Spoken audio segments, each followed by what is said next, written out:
Okay, this is my messy, unedited recording, just a quick recording for the anticoagulant drugs. Okay.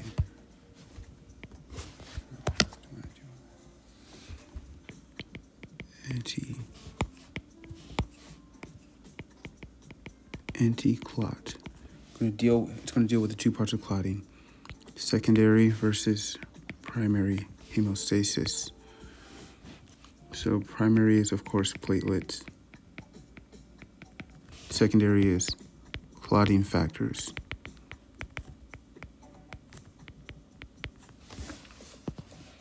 So the secondary has indirect and direct drugs, or indirect and direct inhibitors of clotting factors. The indirect is basically between heparin, which I call helperin, versus warfarin. They both inhibit the clotting factors without actually binding to a clotting factor. That's why they're indirect. Then within the helperin, you have different weights. You have the high weight, which is unfractionated, because it hasn't been split up into fractions. It hasn't been broken up into pieces. It's still at its full weight. It's unfractionated, full size. Then the low weight is just the other ones that all have heparin in the name. So dalteparin, tinzaparin, enoxaparin. They all have parin in the name. So I just call them heparin. Dalteparin, tinzaparin, enoxaparin. That's how I pronounce it to help me remember. And then high versus low, there's also a third man out, which is the ultra low. There's only one drug we learned in that. That was the fondaparin, or fondaparinux. Fondaparinux. They're numbered. So this binds three things. Well, the ultra low only binds one thing. It just binds the antithrombin. Then the low binds two things because one level larger. It binds antithrombin to factor 10. And then the high weight, which is the full biggest size, it's big enough to bind three things. Binds antithrombin to factor 10 and to thrombin, or factor 2. Antithrombin 3, but I'm not going to say 3 because it has no meaning. There's only one antithrombin. I don't know why they call it 3, so I just call it antithrombin. Next up, direct. The direct inhibitors which factor do they inhibit? It can be 2 or 10, right? Because those are the most important ones. 2 is the most important one out of all. It's the main character. Once you activated 2, you're basically done forming the clot, because 2 is going to go to factor 1. It's going to be like wrapped up together or whatever by factor 1 and factor 13. So it's like 2 is pretty much the president. It's pretty much the final step, even though it's not. It's pretty much the final step. And then factor 10 is the vice president. It's the guy you need in order to get to 2. Once you got to 2, like, the other dominoes are going to fall in place. You're pretty much done. So 2 is the most important. So who's going to bind directly to 2? It's rude to be so direct, especially if you're trying to talk to the most important guy, the president. So it's the rudins. But there's also one odd man out who's also can do that, and that's dabigatran, or dabig. And the thing about dabigatran is that it's just oral, while these other guys are injected. So with the rudins, you have rude. You have lepirudin, let me clean up your mess, heparin, right? Because the hirudins,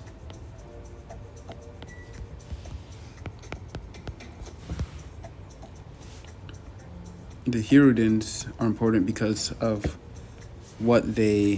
because they start with H and they're connected to helperin.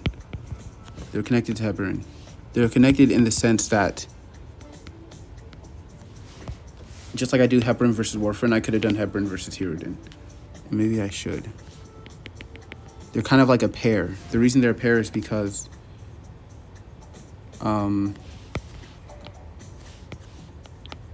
they both treat the same sort of thing.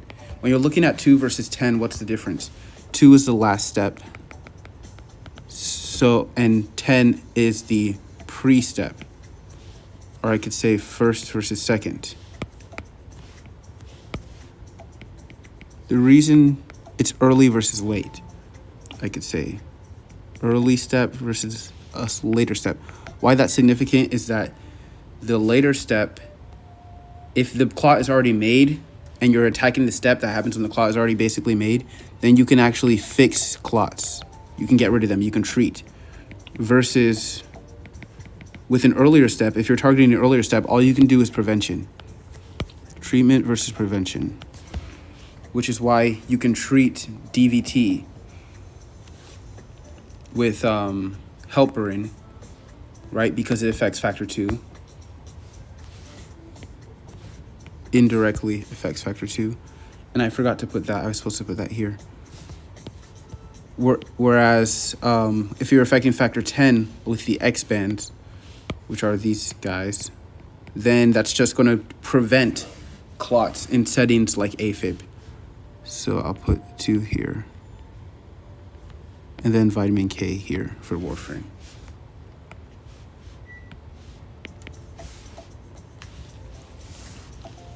So it's rude to be trying to be so direct with the president.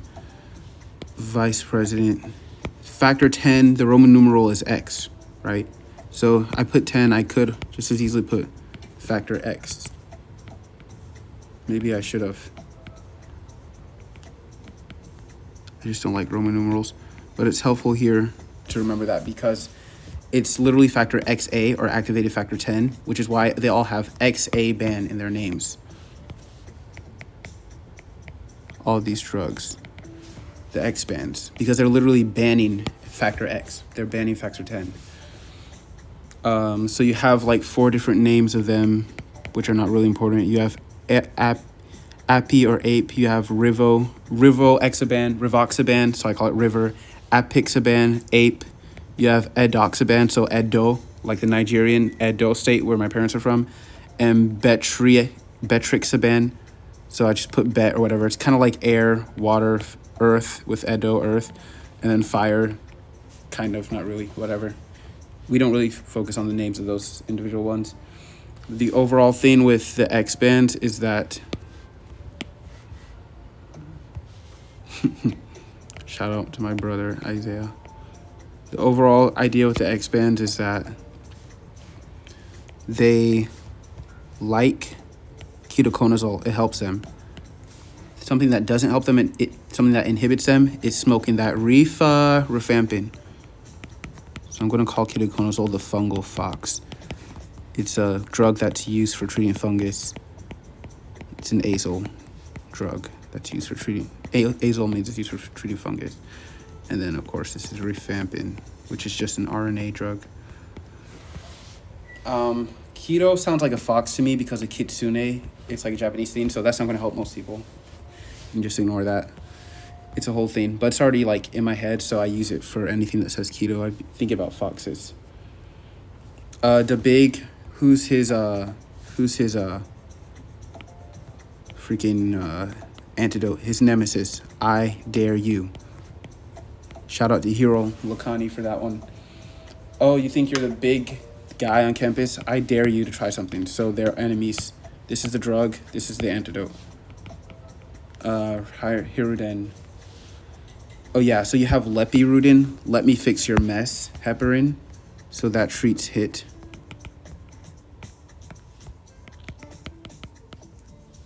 Heparin-induced thrombocytopenia. Then you have bivalirudin. So that means both. It's excreted by both the liver and the kidney. Bi equals both. Also, it can be given both through IV and subcutaneous. And then the third guy out from this trio, it's this versus this, and then the third man out. He's not part of this pair, even though he's part of the trio, because he doesn't have Rudin in his name. He has Roban instead. lepirudin, bivalirudin, and argaroban. And it's like, arg, you stopped too abruptly. So if you stop the treatment too abruptly, you can cause excess clotting when the whole point of the drug is to prevent clotting. So you're going to have the opposite effect if you just randomly take them off this drug too quickly. Okay, that was all that stuff. So it's all about these guys. Helperin versus warfarin. 2 versus 10, right? Indirect versus direct. That's the idea there. Indirect versus direct. I need to use a brown color to point out the most important contrasts here. And on platelets, what do you have? Well, now it's primary hemostasis, right? The platelet stuff, not the clotting factor stuff. It's primary versus secondary. So when we talk about primary, it's all about like these platelets clumping together and stuff because of signals and receptors, right? So signaling molecules attract them to the right location and all that stuff. And then once they get there, they all clump together. Of course, they have to use receptors to bind to each other. So I'm thinking about that general idea of, receptors and signals. The reason that's helpful, and of course the receptors are made by enzymes, so I could say enzymes versus receptor, but the signal thing is more meaningful to me, so it's easier to remember. So what are some signals that are important in clotting? CAMP and what's another one? Von Willebrand factor, but that's not something we do with drugs. What's an important signal? Oh yeah, thromboxane. TXA2 is a real thing, but I'm going to write box for thromboxane. Why? Because it rhymes with COX, which is the enzyme that makes it. So I'm going to put my enzyme symbol there.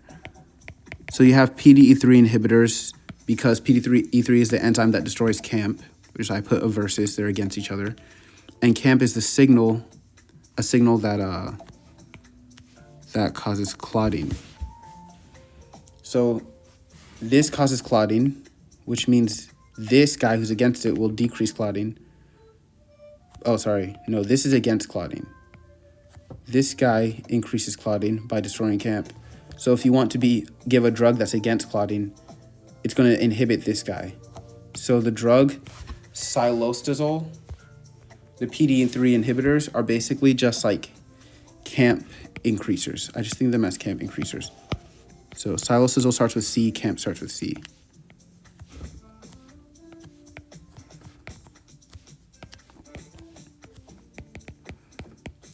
A silo is kind of like a CAMP. Like a silo is like a storage unit or whatever, a base. It's kind of like a CAMP. So silos equals CAMP. They're both on the same team. Because he helps him by inhibiting him. Okay, so it's like, what team are you on? Are you on Team CAMP or are you on PDE3? Team PDE3. Well, if I inhibit PDE3, I'm obviously not on his team. I'm on Team CAMP. And if I increase CAMP, then I'm obviously on Team CAMP. So it's like, no matter which way you go about it, the enemy of my enemy is my friend. You can just group it as two teams and keep it simple. So aspirin is an NSAID. And it has that hit and run mechanism because of the lingering smell, if you know what I mean, the lingering smell that it leaves behind. So after the half-life of the drug is finished, the effects of the drugs continue to linger. So that's the hit and run mechanism of aspirin, is what they were saying and calling it in class. And then xylostazol and the other guy is dipyridamole.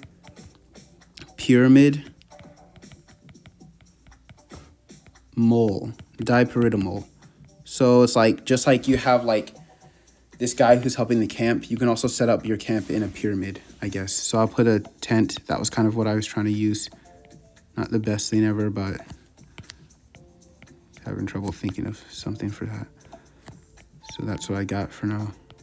So there's a camp here, there's a pyramid here, they're kind of all the same vibe. So silo equals camp, and then a pyramid equals a camp as well.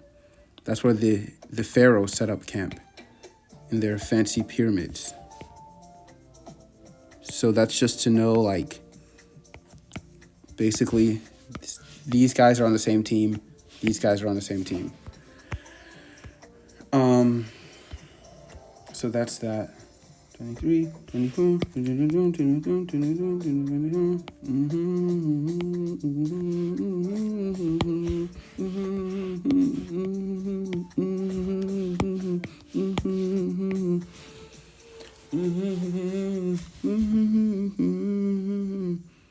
Okay, we did the signals. Now it's the receptors. What are the receptors involved? All the receptors that we do have drugs for are the receptors involved with aggregation. So we don't even have to think about the different two main steps of platelet plug formation, the like adhesion versus aggregation, those two steps of primary hemostasis. We don't have to really think about those. It's only one that is relevant to the drugs we learned, aggregation, the second step. So what does aggregation? DAP, which is actually ADP, but I just switch the letters up and call it DAP because it allows the platelets to dap each other up and congregate and aggregate. DAP is a ritual and a handshake that is very meaningful for the congregation and the coming together of Black people. So when I think of congregate, I think of aggregate, a bunch of platelets congregating together. So that's easy for me to remember. DAP is for aggregation. I should even put that there. Congregation. And then there's also DAP and there's RAP. So it's just like a guy that's dapping and a guy that's rapping. Might be a little cultural connection there. PAR is the real thing because the drug is called Varapaxor and it affects the PAR receptor. It inhibits the PAR receptor, which is receptor for clotting. I call it platelet aggregation receptor. Even though that's not what it really means, that name is better for what's the relevance to us. So that's Varapaxor, or whatever. And then the other thing, and then the ADP receptor.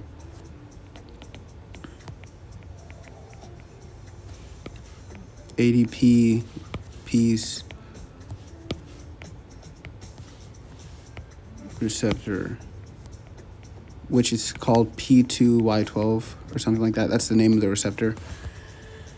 Okay, so there's an odd man out here too. These two, DAP versus RAP, they rhyme, they're a good pair, but there's one third guy who's also involved with this, and that's the GP23 or 2B3A, but I don't write all those extra letters. And that's also for aggregation. It's also a receptor.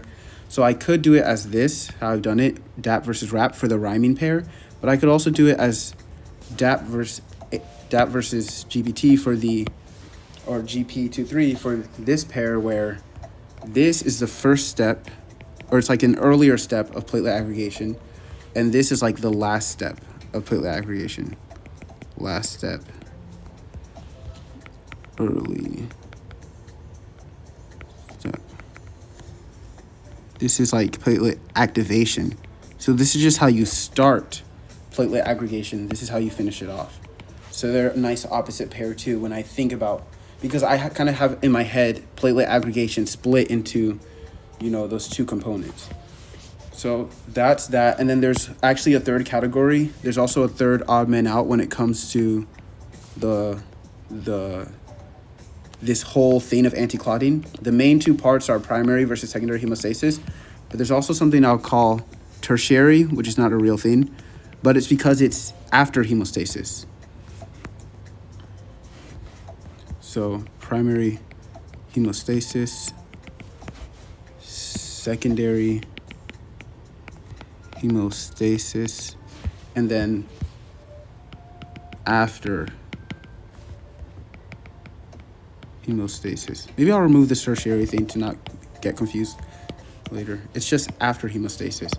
This is not part of the clot formation. This is something you do after the clot's been formed. This is fibrinolysis, destroying the clot. So fibrinolytic drugs. And fibrinolytic drugs just equals the drugs with plas in the name. Because of plasmin, because they activate plasmin, and plasmin is the thing that breaks down clots. So plasmin is the body's natural fibrinolytic. So the fibrinolytic drugs, all they do is just help plasmin. They help boost plasmin activity.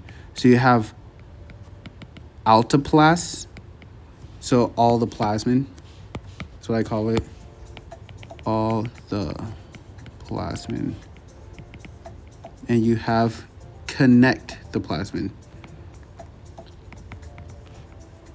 which the real name is tenectoplast. Tenectoplast and alteplase. And thank you again, Lakani, for pointing that out to me as well. I didn't notice the plast thing. That's really helpful. You gotta notice those things. I'm still gonna put that. That's an odd man out. Okay. So that's my map for anticoagulant drugs. Primary versus secondary. Primary versus secondary, which is the most big important relationship with clotting in general anyway. So that will be easy to think of and remember. So when I'm talking about secondary with clotting factors, I just have to think you're either directly binding it or you're not, right? These are famous blood thinners, and I know that they don't bind any clotting factors, so that can trigger me to think of indirect. And once I have direct, I'll remember versus direct. If there's an indirect, there must be a direct. So once I have indirect, I'll remember versus direct. Then for these guys, it's all about coming together. It's all about clumping together. It's all about platelets clumping together. So like, I'll say follow. What's platelet stuff all about? It's about follow the signal and clump together. Or I'll say gather together. And those two pieces remind me of the two steps. Follow the signal. That's like the signaling stuff. Or the, not steps, the two components. Gather together. That's like receptors that allow you to bind together. So I should say bind, actually. Okay, so the signaling stuff, that's going to be the thromboxane,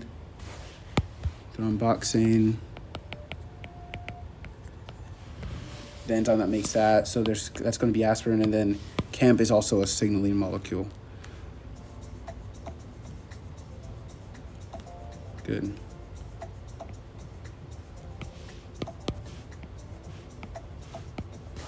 Ooh, good. Thank God.